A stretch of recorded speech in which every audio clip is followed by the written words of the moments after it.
Hi friends, welcome back to my channel, Make It Make, where I always try to encourage you. If you can't get it to make, then make it make.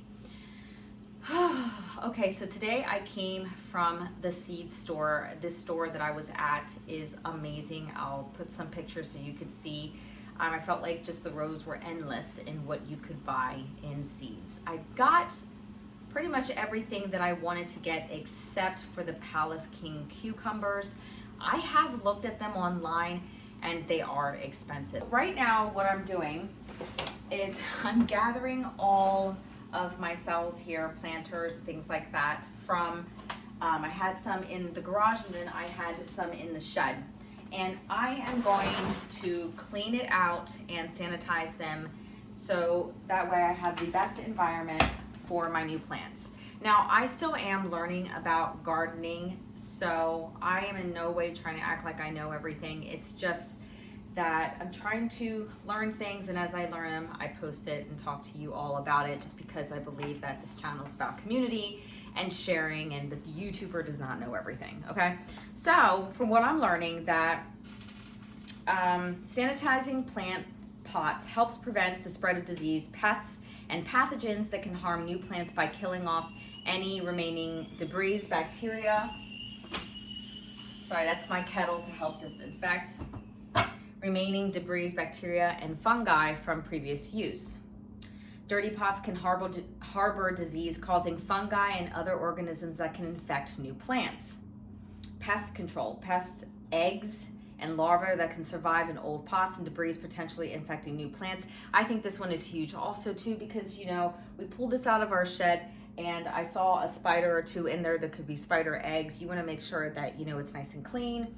Pathogen removal, sanitizing eliminates pathogens, which are diseases, which are disease-causing agents that can present in soil and on the surfaces of pots. Because let me tell you, sometimes I have planted my brand new seedlings and then I got this weird white looking thing, and sometimes what I would think is like mold looking. And it just promotes healthy plant growth. So I want to give my seedlings the best possible start that I can. So right now what I'm going to do is just start cleaning this off with super hot water. See, look at this. Look at the back of that. Ugh. It's so gross. There's a lot to clean.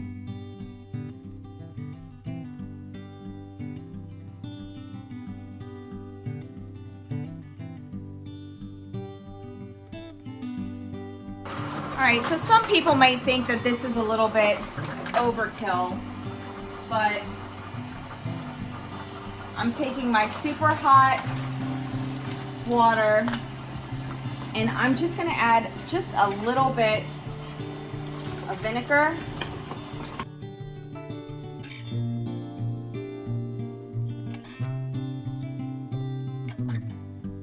I'm gonna let this sit for maybe 20 to 30 minutes. Then I'm gonna take this tray here, do the same thing, add some of my hot water. And a little bit of my vinegar.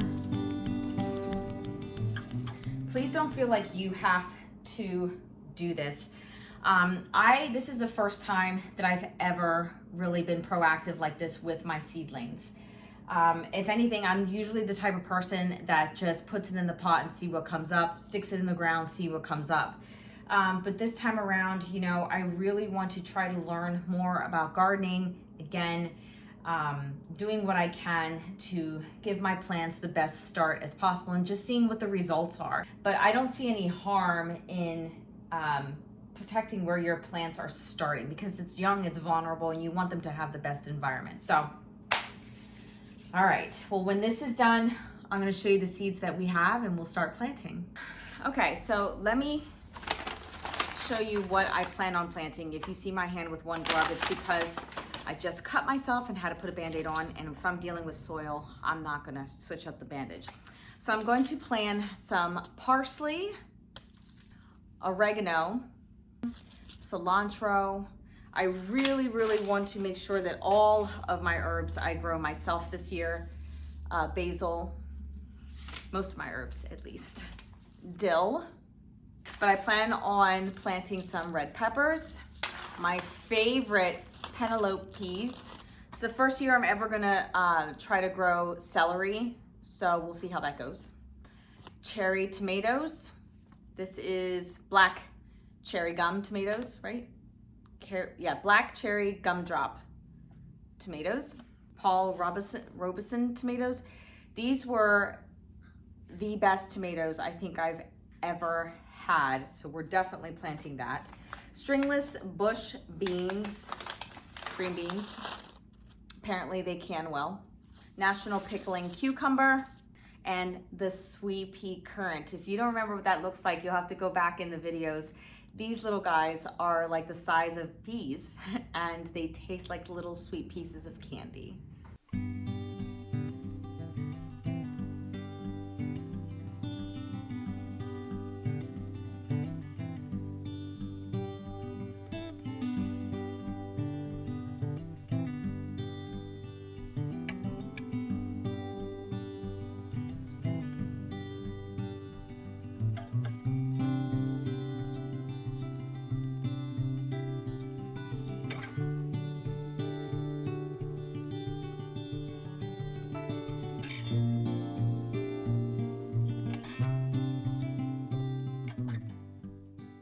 Okay, so we have everything planted. I think I went a little crazy this year. This is the only spot in my house that I can start seedlings.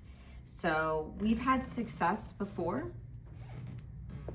so we should be okay. But yeah, very excited for this year's garden. Now, one of the things I did with my garden this year was put a ton of wood chips on top.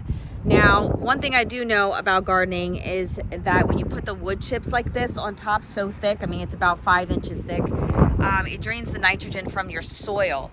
So it'll be interesting to see, sorry, I don't have, well, this is almost frozen, to see in the spring how this is broken down, because it's been about maybe 6 or 7 months.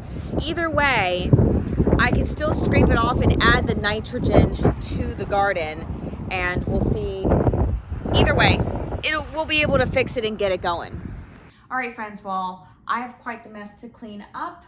Let me know what it is that you're planting this year in your garden, and I can't wait to see how it goes this year. As always, take care and God bless.